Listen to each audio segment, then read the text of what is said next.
What's up, guys? Thanks for tuning in to TwistedYounginz, the most unorthodox show on the globe. We want to thank everyone for pressing play and tuning in to this very special episode that we have.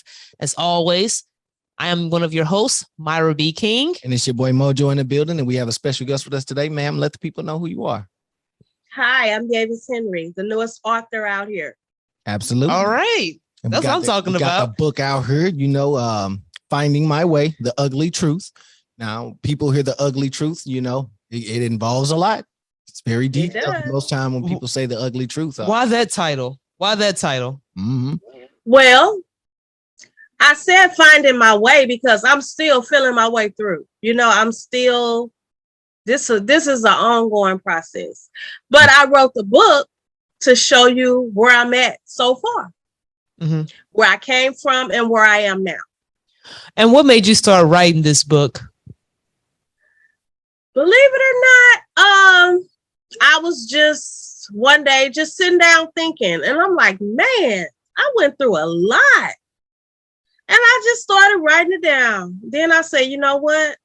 I'm going to go ahead and see how far I can take this. And I just started going back in my memories, thinking about stuff that happened. And, you go in, you write this, then you change that because you don't want nobody to know that. Then you decide, okay, I'm going to go ahead and put that back in there.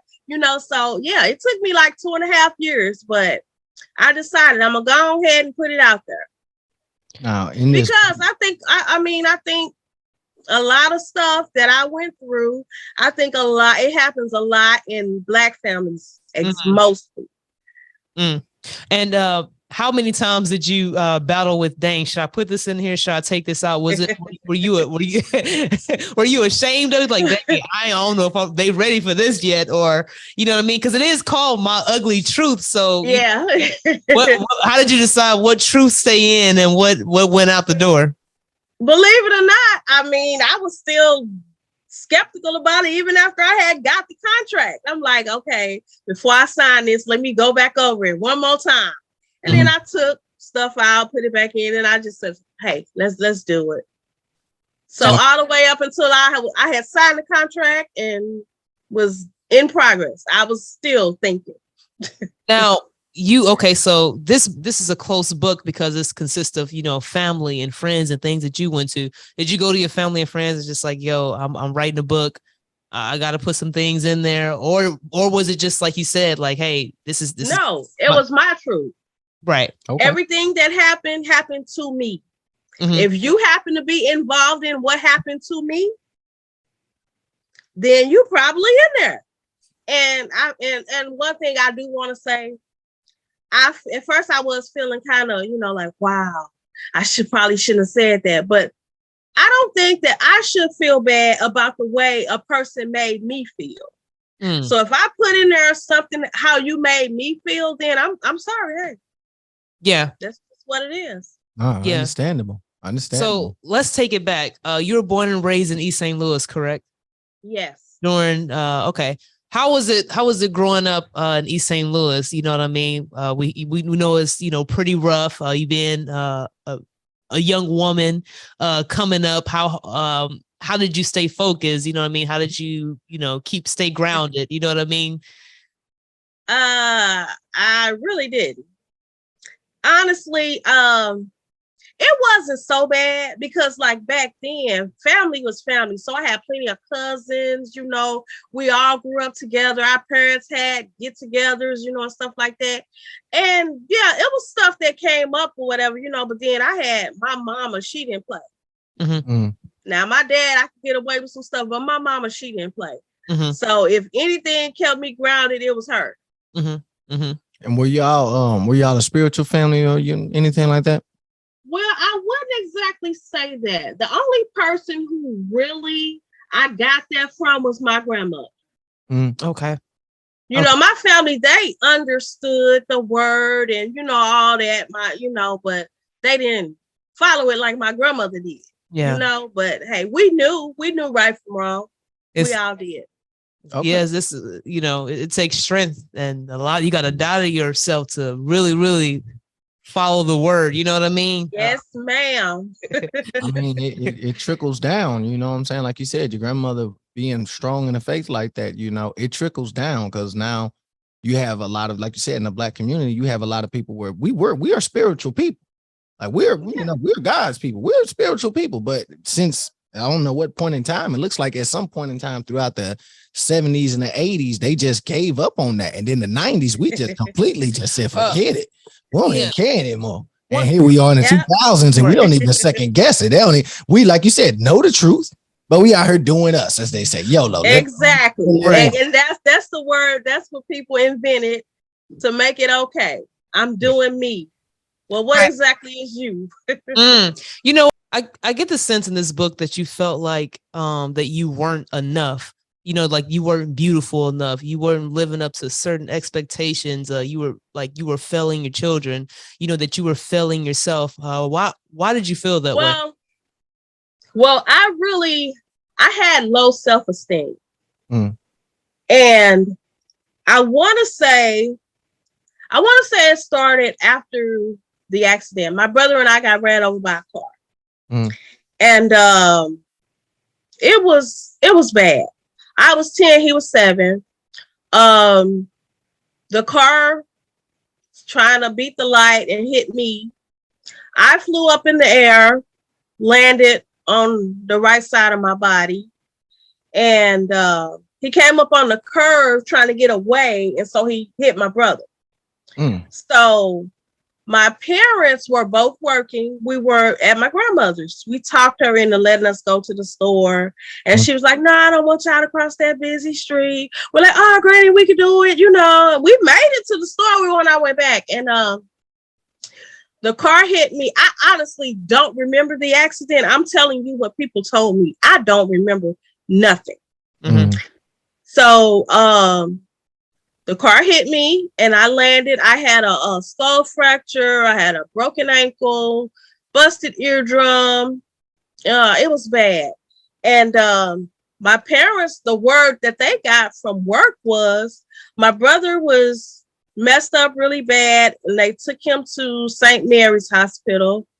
And they had to airlift me over to Cardinal Glennon because my injuries were that bad. But they told a lot of people, I believe, like one of my mother's friends said, the people in the neighborhood that saw and was around, they thought that I was dead.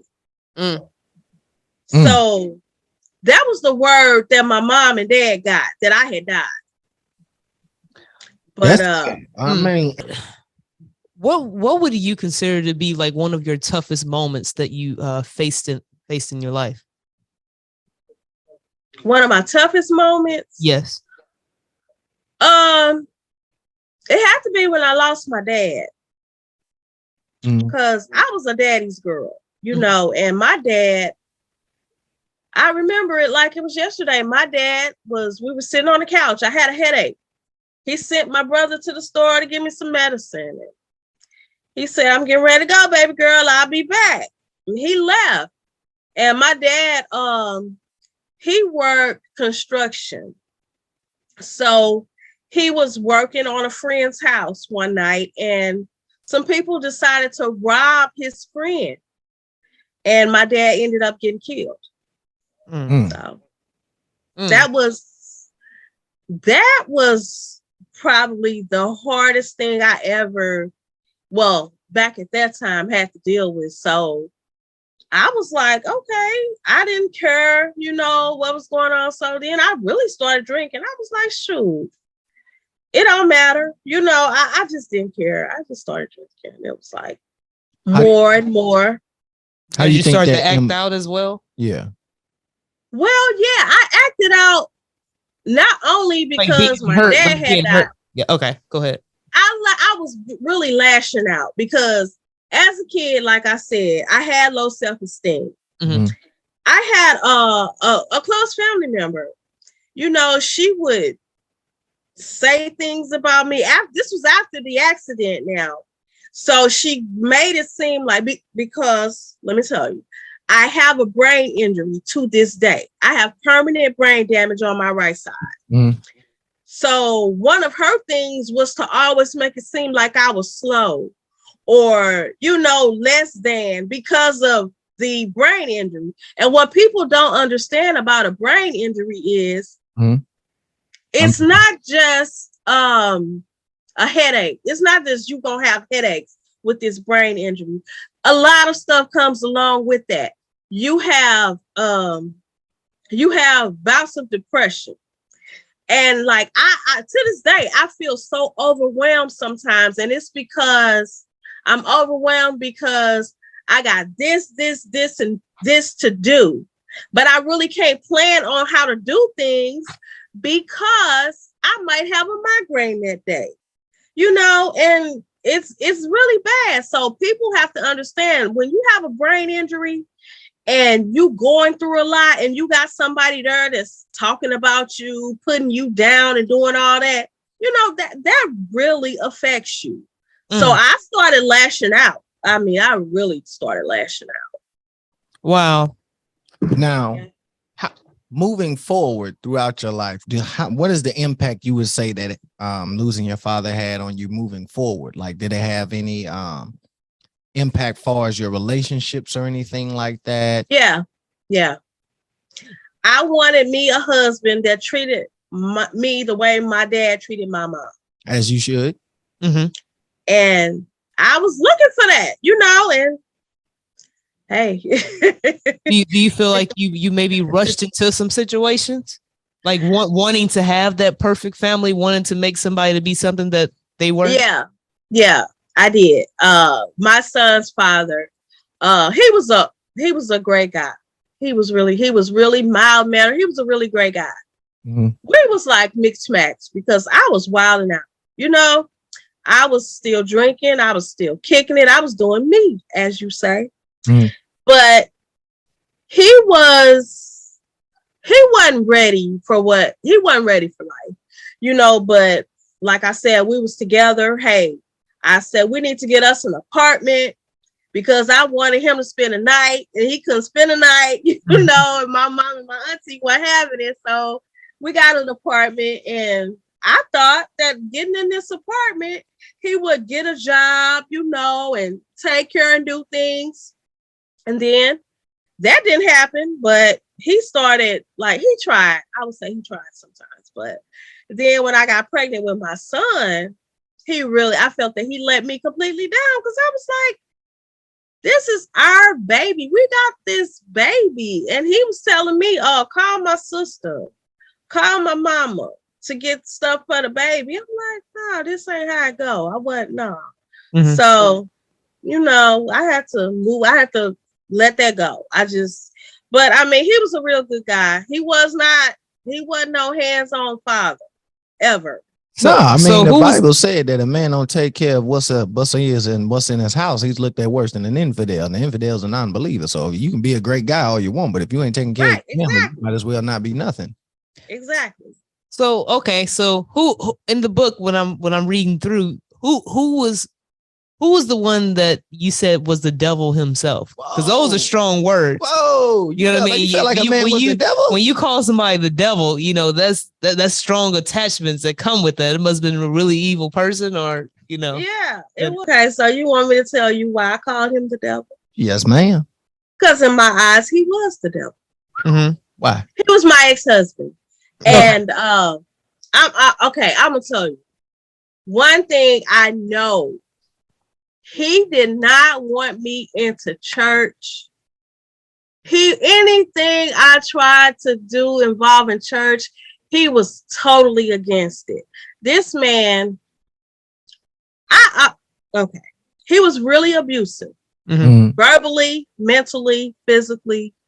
And it was to me, his mom, my kids, his daughter.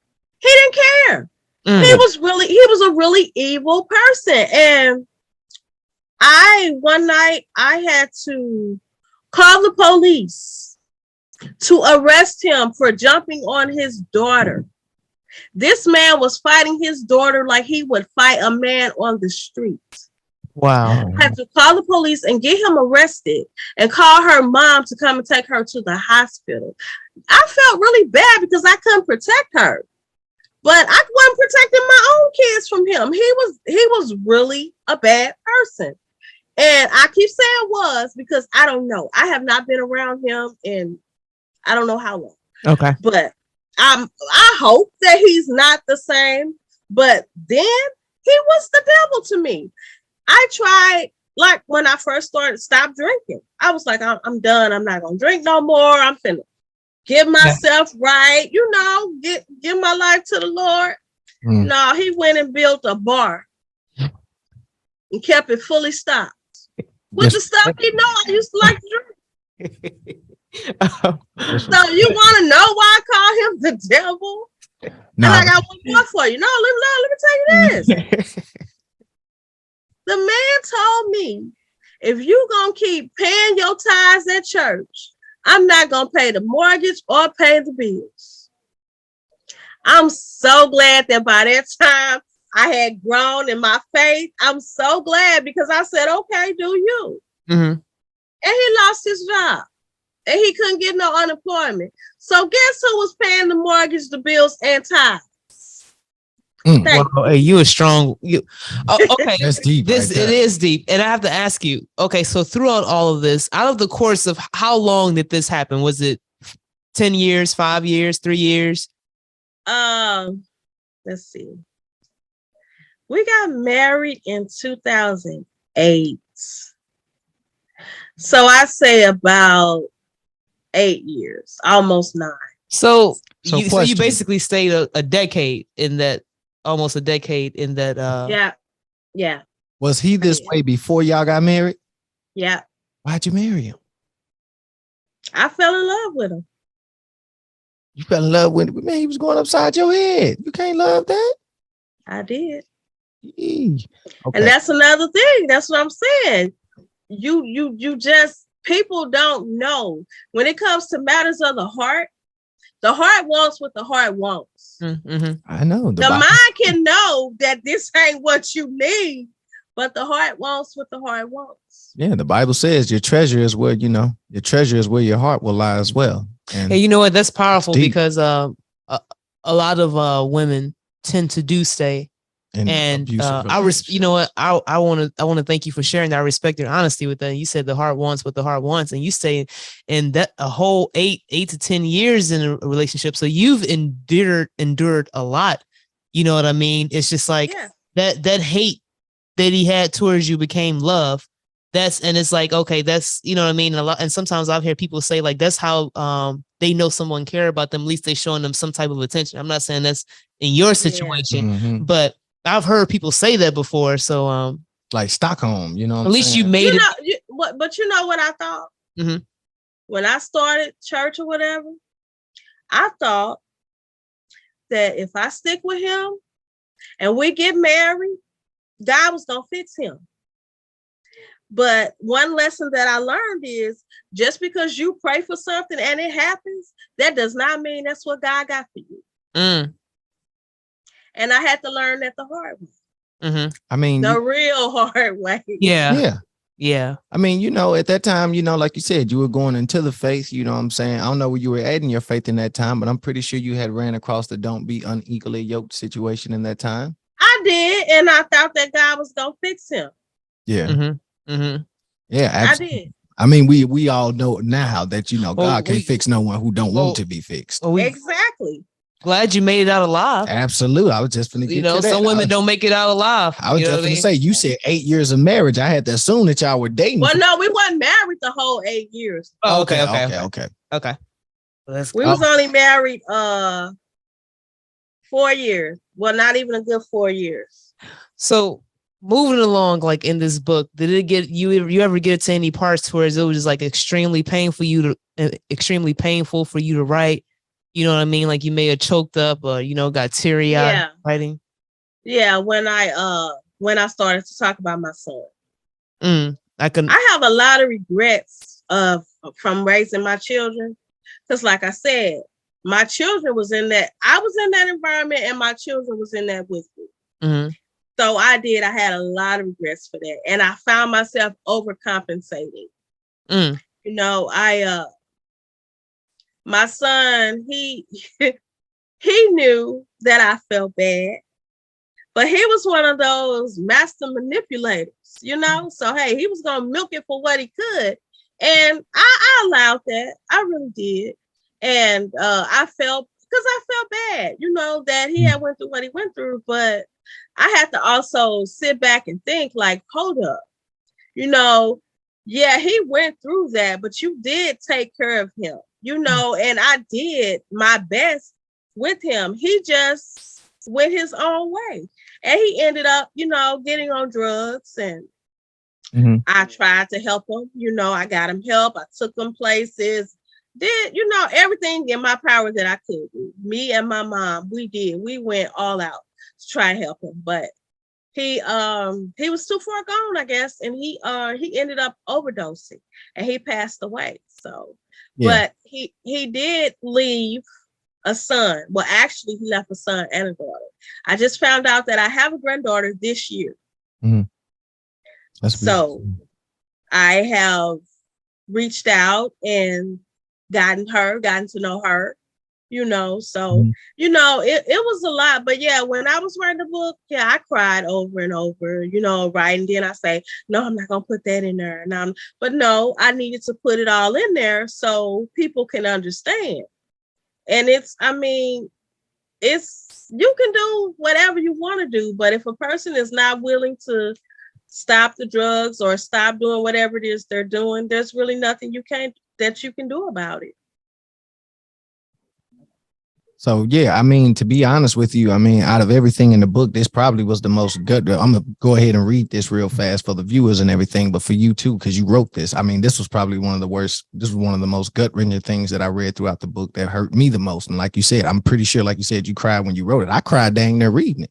I mean, you literally, it says, I pray to God for forgiveness. I brought them in this world, and my number one job was to protect them. I have apologized to my children many times over. I don't know if my son found forgiveness in his heart for me. On December 1st, 2017, my son lost his battle with his addiction.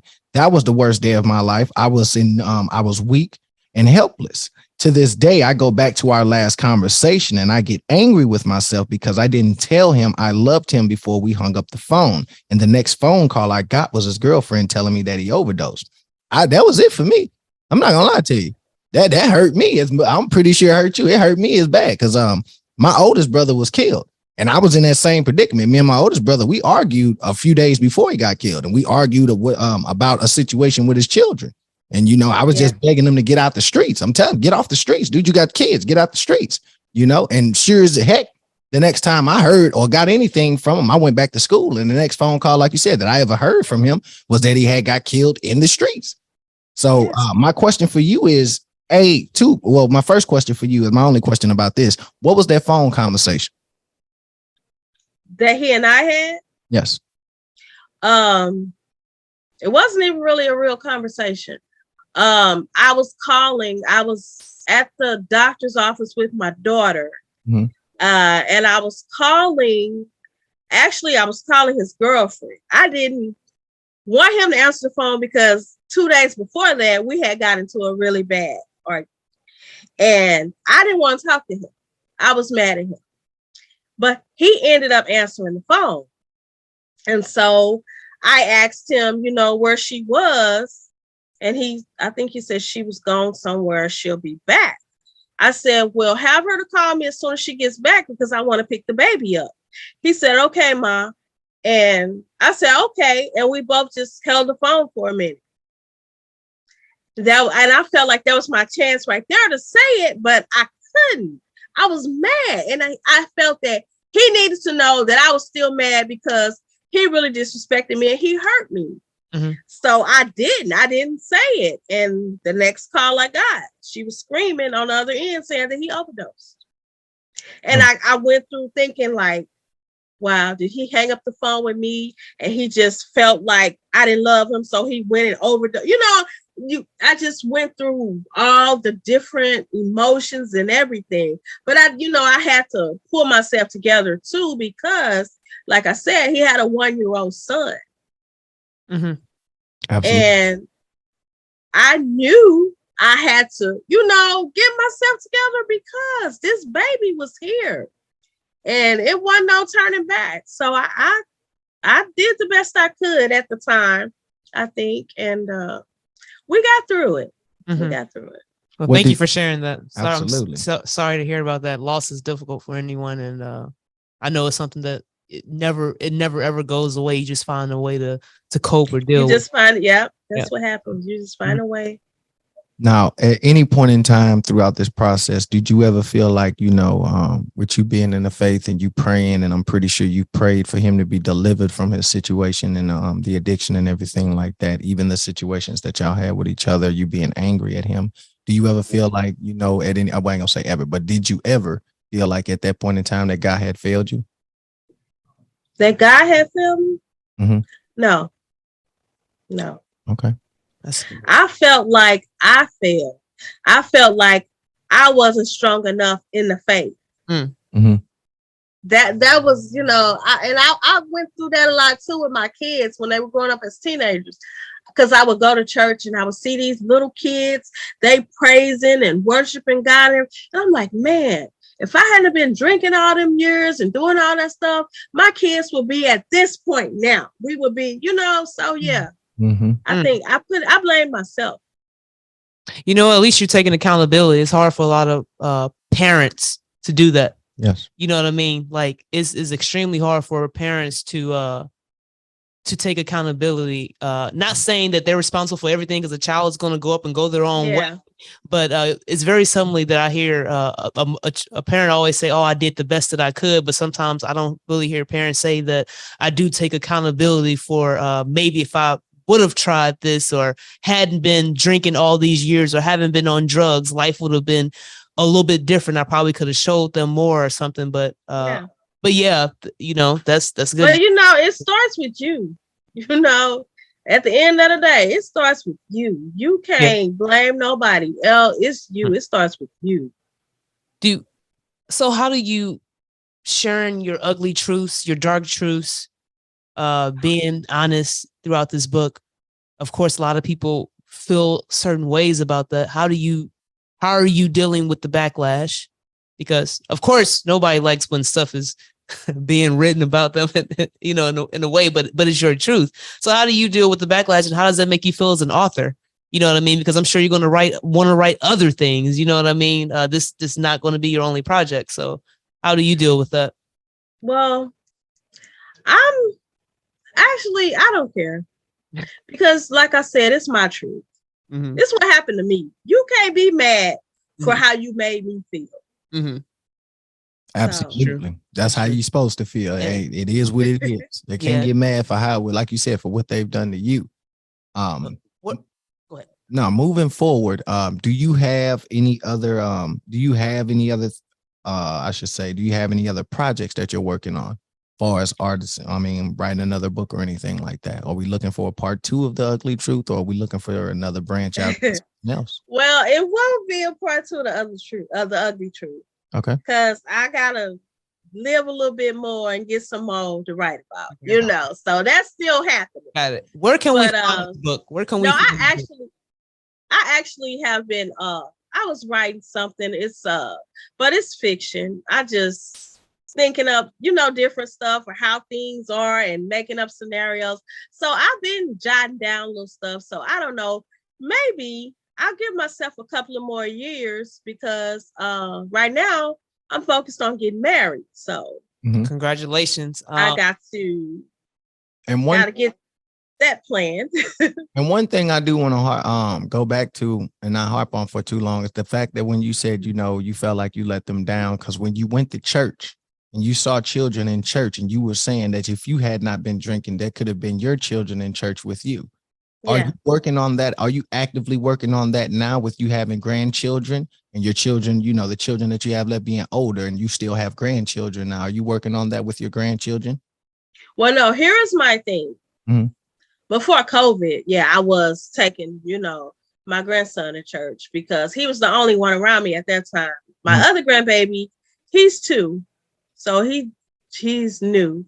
So But yeah, I was taking my other grandson to church and everything. But right now, one of my passions that I've always had, even when I was with my husband and had my house and everything, I always wanted to teach Bible study. I always wanted to teach little kids Bible study. And I have tried it a couple of times, never could get it off the ground. And then I guess I'm kind of impatient. But that's something that I still think I want to do in the future. But I got to get my life right first. Okay. I can't leave these babies if I'm out here wilding. I'm not to say that I'm wilding out or not going to, but I'm not married yet. Yes. Mm-hmm. Yes. And I am still living with a man, so I got to get right in God's eyes myself before I can leave these babies that I want to, get. And before we get out of here, where can people find a copy to this book so they can purchase it, so they can support it? It's available on Amazon. Okay. It's available on iTunes and also Barnes and Noble. All right, man. Congratulations. And I do sell copies. I've sold a couple of copies like to coworkers and everything. Mm-hmm. And I autograph the copies, and sell them. So nice. Absolutely. Again, we thank you for this. Thank you for sharing, opening up with us, and we need everybody to go out and support this book. Cop a copy of this book and Finding My Way, My Ugly Truth. Absolutely, man. I appreciate you giving us your time, ma'am. Giving us this information and giving us this book. To be honest with you, like I said, hopefully it inspires some of these women who are probably in the same situations or in similar situations, or possibly even looking at getting into these same type of situations. Similar situations, and helping them navigate through. Yeah, absolutely. Thank you guys for having me. No, we thank you. No, we absolutely appreciate you. If it wasn't for creators, artists, and people sharing testimonies, we wouldn't have a platform, to be honest with you. No, you know what I mean. So it definitely works both ways. You know what I mean. So thank you as well. Continue to if I can leave you with anything. Continue to try to walk in the light. It has really helped me, as in I know sometimes we can't go off people's actions, pastors and people of the church. We have to get in the word for ourselves and figure out, dang, how can I grow my relationship with God? What are the likes and the dislikes of what God would accept, what he doesn't accept, and fully indulge in ourselves in that, you know what I mean? And it's still a journey for me. I'm not saying that I'm, or whatever, but it has introduced me to this new how can I put it? This light that can help me keep my darkness in check, if I can say anything of like that. You know what I mean? Yeah. And, and that's why I encourage you, continue to get in the Bible and read. And that's what I do. And it just helps me with life. And if it finds a way to fail you when you feel like people of the flesh, they're going to fail you every single time. Yeah. Every time people of the flesh are going to fail you. You know what I mean? So, again, congratulations on the book. We thank you. Absolutely. And keep your faith. Keep the faith. Keep up the good fight. Keep up the good work. Yep. Continue to be a great mother, a great grandmother, and everything like that. And more than anything, I think you should recircle on that Bible study. I mean, with this climate that we're in. Yep. And especially the times that we're in, I think people need that more than anything. You are correct. You are right. All right. And I appreciate you. We'll be in touch. Okay. Thank you guys so much. All right, thank you. Bye.